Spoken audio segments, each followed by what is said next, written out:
Knowing how to build a website and how to design one are two completely different skills. In this video, I'm going to show you the actual design process. Not just which buttons to click, but how to think about layout, hierarchy, color, typography, and UX so that every decision you make has real intention behind it. And I'm going to show you all of this by doing it hands-on inside Wix because it's one of the best platforms for designing a website. Pixel precise drag and drop control, 2000 plus designer-made templates, and AI tools that help you work faster without thinking less. Let's get into it. Before we touch anything, I want to dive into what good design actually looks like on a website. Good design is not decoration, it's not "this looks pretty," it's communication. A good website tells a visitor within the first 3 seconds what this is, who it's for, and what they should do next. If it can't do that, then it's failed as a website, no matter how good the color and typography are. Here's 3 things that every good website has. 1. Clarity. The visitor never has to guess. 2. Hierarchy. The page tells them where to look first. 3. Intention. Nothing is there by accident. Keep those 3 words in your head for the rest of this video, because every principle I show you maps back to one of those. Layout is the skeleton of your design. Get this wrong and nothing else will fix it. The most important concept here is visual hierarchy. The idea that not everything on the page is equal. Some things matter more, and your layout needs to make that perfectly clear. The way you create hierarchy, size, contrast, spacing, and position.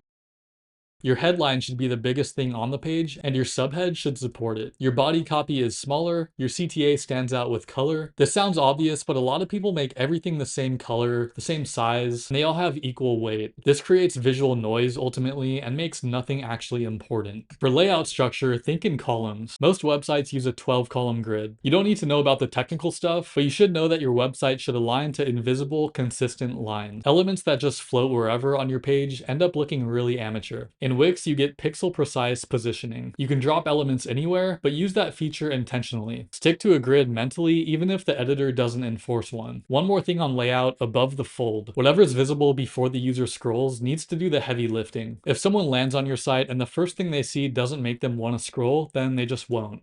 Color is where most people overthink it and just end up with something that looks random. Here's the simple framework. Pick one dominant color, one supporting color, one accent. The dominant color sets the mood. The supporting color creates variation without chaos. The accent is for CTAs, links, highlights, the things that you actually want people to click. Now think about 60-30-10. 60% dominant, 30% supporting, 10% accent. That ratio is what makes a color palette feel intentional rather than just thrown together. So where do you start? If you have a logo or brand color, pull from that. If you're starting from scratch, lean on Wix Harmony. Prompt Aria with the look you want and it'll generate a palette and font pairing for you. Then you can refine the look based off the preset themes that it offers you inside the editor. It's really good at getting you to a solid starting point, so don't skip it just because you're used to doing everything from hand. A few things to avoid: more than 3 colors in your color palette, low contrast text, and the trap of making your background and text too similar in color. Accessibility matters here, not just for the sake of making your site accessible for everyone, but it also helps your site look better in the end usually. Next, typography. Typography does a lot more work than most people realize. The fonts you choose communicate personality before anybody reads a single word. You need 2 fonts maximum. One for headlines, then one for body. That's it. Any more than that and it starts looking random and inconsistent. For pairing, contrast is your friend. A common, elegant combination is a bold serif typeface for headings, paired with a clean sans serif for body text. Think something like Playfair display, paired with a body text like Enter or DM Sans. For sizing, your headlines need to be dramatically bigger than your body copy. Around a 2.5 times ratio minimum. If your H1 is around 40 pixels, your body should be around 16. Anything less than that and the hierarchy starts to slowly disappear. Wix includes AI-powered font suggestions in its design tools. It can recommend pairings based on your overall aesthetic. Worth trying before you go to another tool like Google Fonts. And then one principle that often gets overlooked: line length. Long lines are hard to read. Keep your body text between 50 and 75 characters per line. On a website, that usually means constraining your columns to around 65 to 70% of the full page width. Now let's talk about my favorite, UX. UX isn't always a separate discipline from web design. It's baked into every layout and visual decision that you make. The core job of UX on a marketing or portfolio site is this: guide the visitor's eye toward one action, not 5, just one. Everything on the page should either support that goal or just get out of the way. And this is where the concept of visual flow comes in. Humans scan pages in predictable patterns. typically F-shaped or Z-shaped depending on the content. Your layout should work with that, not against it. Put your most important content top left, and use visual weight to draw the eye down and across. White space is your biggest UX tool and the most underused one. Crowded pages feel overwhelming and make visitors bounce. Breathing room tells the visitor this is trustworthy and this is organized. Wix gives you full control over the margins and paddings, so use it. Now a note about CTAs. Your call to action should never just blend into your website. It should be the highest contrast element on the page, positioned where the eye naturally lands after reading the key message. If someone finishes reading your hero section, is the next thing their eye hits the button that you want them to click? It should be. Now, you can have all the principles right and still end up with a site that feels off. Here's why. Inconsistency. Your heading sizes should be the same across every page. Your button styles should match. Your spacing between sections should follow a pattern. 80 pixels between sections, 40 pixels between elements within a section, something like that, some rule to follow and stick to it. Now, this is what a design system does. Even if you're not building one for yourself, thinking in systems makes everything feel intentional. A few quick things that make a difference. 1. Mobile. Make sure you check your design at mobile width before you call it done. In Wix, you can toggle between desktop and mobile views and adjust independently. Over 80% of web traffic is mobile now. That means your mobile website isn't just an afterthought, it's the actual product. Number 2, imagery. One great photo outperforms 10 mediocre ones. If you're going for stock images, choose real feeling photography. Wix has a built-in media library and AI image tools if you need some. And then number 3, consistency on hover states and micro interactions. Buttons should look like buttons, links should look like links. Don't just make users guess what's clickable. So to bring it all back, layout, hierarchy, color, typography, and UX. These aren't just separate things that you learn independently and check off. They work together. When all of them are intentional, it doesn't just end up being a site that looks good. It's a site that drives action and gains trust from all of your visitors. If you want to start applying all this, Wix is the platform that I recommend you get started with. The design control is real, the AI tools speed up the parts of your process that used to take forever, and you can go from zero to something that looks professional and usable fast. Link is in the description if you want to get started with Wix. If this was useful, subscribe because I make AI design workflow videos every single week. And if you want to see more of the Wix workflow in action, I'll link another video right here. I'll see you there, and thanks for watching.